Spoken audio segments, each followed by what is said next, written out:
Assalamualaikum warahmatullahi wabarakatuh. Nama saya Wahyumil Umi, NIM 118111068, Prodi Pendidikan Agama Islam kelas B. Judul skripsi yang saya review, Peran Guru Pendidikan Agama Islam dan Budi Pekerti dalam mengimplementasikan nilai-nilai multikulturalisme di SMAN 3 Semarang. Nama peneliti Kusmiati, asal perguruan tinggi Universitas Islam Negeri Wali Songo Semarang, tahun terbit 2019. Pada bagian bab 1 pendahuluan ada 3 pembahasan, yaitu permasalahan yang terjadi di tempat penelitian. Yang kedua, alasan yang mendasari penelitian mengangkat judul penelitian tersebut. Yang ketiga, paragraf yang memuat data pra-penelitian yang terdapat di latar belakang. Baiklah, yang pertama yaitu permasalahan yang terjadi di tempat penelitian.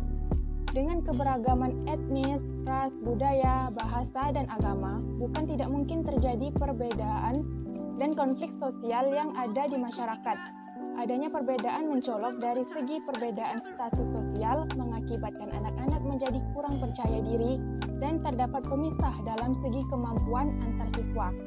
Yang kedua yaitu alasan yang mendasar penelitian mengangkat judul penelitian tersebut.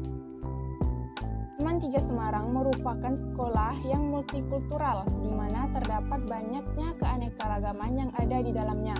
Terdapat siswa muslim maupun non-muslim, ada pula anak yang berasal dari luar Semarang, semisal berasal dari Blora, Purwodadi, Kalimantan, bahkan ada pertukaran siswi internasional dari Prancis. Selanjutnya paragraf yang memuat data pra-penelitian yang terjadi di latar belakang. Bisa dilihat di sini. Pertanyaan penelitian dan tujuan penelitian.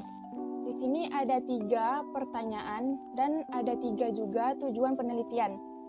Pertanyaan yang pertama, bagaimana peran guru pendidikan agama Islam dan budi pekerti dalam mengimplementasikan nilai-nilai multikulturalisme di SMAN 3 Semarang?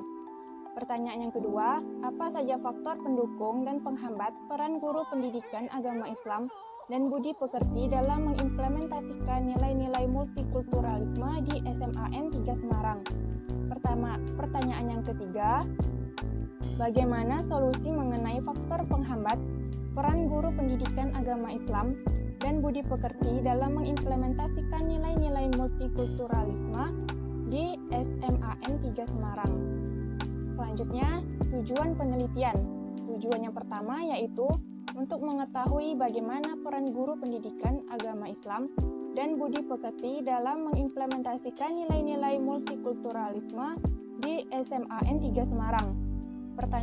Tujuan yang kedua yaitu untuk mengetahui apa saja faktor pendukung dan penghambat peran guru pendidikan agama Islam dan budi pekerti dalam mengimplementasikan nilai-nilai multikulturalisme di SMAN 3 Semarang. Tujuan yang ketiga, untuk mengetahui bagaimana solusi mengenai faktor penghambat dan peran guru pendidikan agama Islam dan budi pekerti di SMAN 3 Semarang.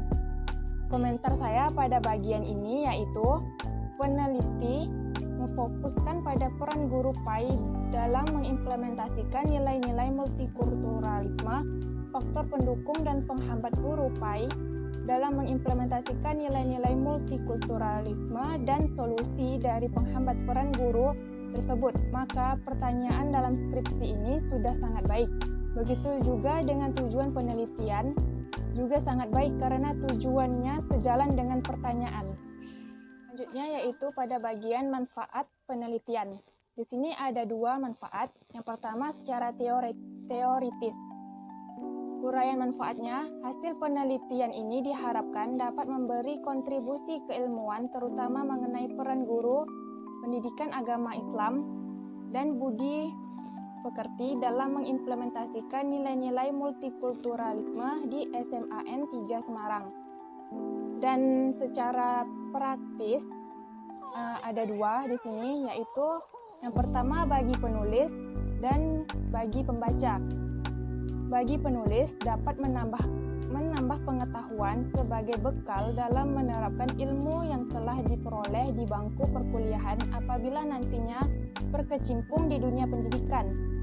Sedangkan bagi pembaca, dapat menambah wawasan tentang bagaimana peran guru PAI dalam mengimplementasikan nilai-nilai multikulturalisme di SMAN 3 Semarang.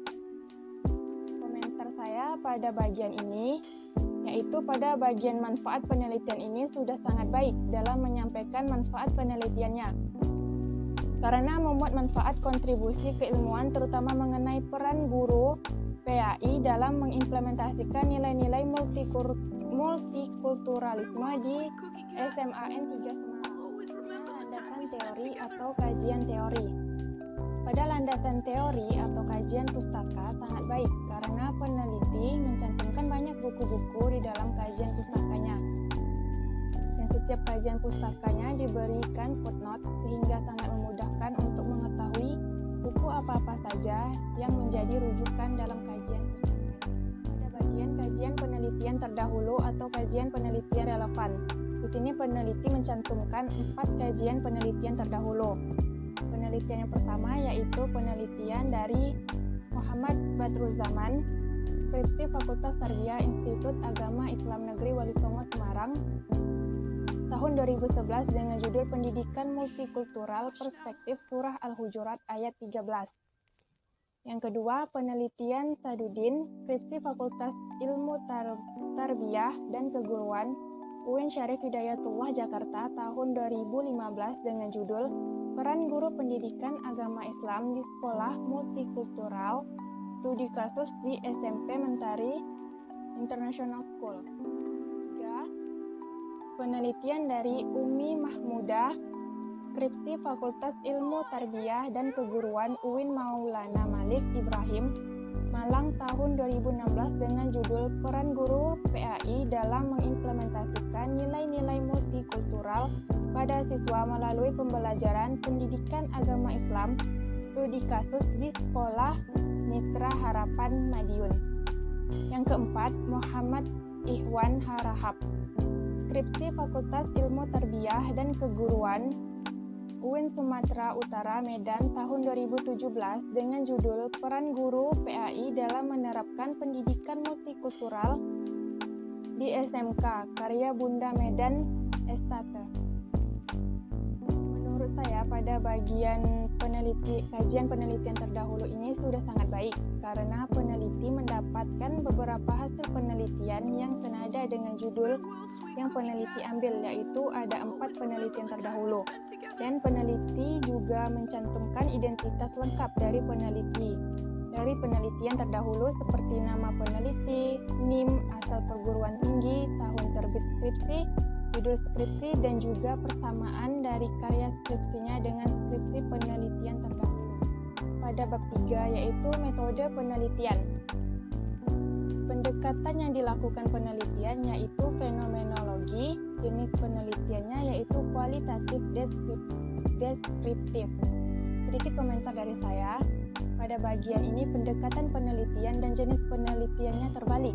Seharusnya pendekatan penelitiannya itu kualitatif deskriptif, bukan fenomenologi. Begitu pula sebaliknya, fenomenologi itu jenis penelitian, bukan pendekatan penelitian. Tempat dan waktu penelitian. Tempat penelitian di SMAN 3 Semarang. Waktu penelitiannya dari bulan Desember tahun 2018 hingga April tahun 2019. Sumber data penelitian. Di sini ada 2 sumber, yaitu sumber data langsung, data primer, dan sumber data tidak langsung atau data sekunder. Sumber data langsung, data yang diperoleh penulis melalui observasi dan wawancara langsung dengan subjek yang diteliti. Dalam hal ini, sumber informasi terdiri dari guru pendidikan agama Islam dan budi pekerti, kepala sekolah, dan siswa SMAN 3 Semarang. Sumber data tidak langsung, data-data yang diambil dari instansi terkait yang diteliti, seperti dokumen-dokumen pembelajaran PAI, semisal Rencana Pelaksanaan Pembelajaran atau RPP. Pada bagian teknik dan instrumen pengumpulan data. Di sini peneliti menggunakan teknik wawancara terstruktur atau interview dengan instrumen atau alat pengumpulan datanya itu menggunakan pedoman wawancara. Teknik yang kedua yaitu teknik observasi. Instrumen atau alat pengumpulan datanya itu lembar observasi dan checklist. Teknik pengumpulan data yang ketiga yaitu teknik dokumentasi. Instrumennya yaitu dokumen dan foto. Pada tabel yang kedua di sini bisa dilihat pertanyaan penelitian. Pada bagian teknik analisis data di sini peneliti menggunakan 4 teknik. Teknik yang pertama yaitu pengumpulan data. Dilaksanakan dengan cara pencarian data yang diperlukan terhadap berbagai jenis data dan bentuk yang ada di lapangan. Kemudian melaksanakan pencatatan data di lapangan untuk dipilih dan dikumpulkan data yang bermanfaat dan data yang akan digunakan penelitian. Lebih lanjut mengenai peran guru PAI dalam mengimplementasikan nilai-nilai pendidikan multikultural. Selanjutnya yang kedua yaitu reduksi data. Pada langkah reduksi data, pelaku riset melakukan seleksi data, memfokuskan pada permasalahan yang dikaji, melakukan upaya penyederhanaan, melakukan abstraksi, dan melakukan transformasi. Apabila data sudah terkumpul, langkah selanjutnya adalah mereduksi data. Mereduksi data berarti merangkum, memilih hal-hal yang penting, mencari tema dan polanya, dan membuang yang tidak perlu. Dengan demikian, data yang telah direduksi akan memberikan gambaran yang lebih jelas dan mempermudah peneliti untuk melakukan pengumpulan data selanjutnya dan mencarinya bila diperlukan. Selanjutnya yaitu penyajian data. Setelah data direduksi, maka langkah selanjutnya adalah mendisplay data atau penyajian data. Melalui penyajian data tersebut, maka data terorganisasikan, tersusun dalam pola hubungan sehingga akan mudah dipahami. Yang keempat yaitu penarikan kesimpulan. Setelah dilakukan penyajian data, maka langkah selanjutnya adalah penarikan kesimpulan. Ini didasarkan pada reduksi data yang merupakan jawaban atas masalah yang diangkat dalam penelitian. Kaitannya dengan hasil penelitian yang dilakukan, peneliti menggunakan metode analisis deskriptif kualitatif untuk menjelaskan sebuah tulisan untuk menjawab pertanyaan yang menyangkut dengan pokok masalahnya. Jadi, metode analisis deskriptif merupakan sebuah metode pembahasan untuk memaparkan data yang telah tersusun dengan kajian dari data-data yang digunakan oleh peneliti, yaitu dengan langkah-langkah yang digunakan oleh penelitian sebagai berikut, yaitu data collection, pengumpulan data, reduksi data, penyajian data, dan penarikan kesimpulan. Akhir yaitu teknik pemeriksaan keabsahan data. Yang pertama yaitu uji kredibilitas. Dalam uji kredibilitas ada yang dinamakan triangulasi, yakni sebagai pengecekan data dari berbagai sumber dengan berbagai waktu. Dengan demikian terdapat triangulasi sumber, triangulasi teknik pengumpulan data, dan triangulasi waktu. Yang kedua, uji keterahlian. Yang ketiga, uji ketergantungan. Yang keempat, uji kepastian. Baiklah, sekian pemaparan dari saya. Kurang dan lebihnya mohon dimaafkan. Assalamualaikum warahmatullahi wabarakatuh.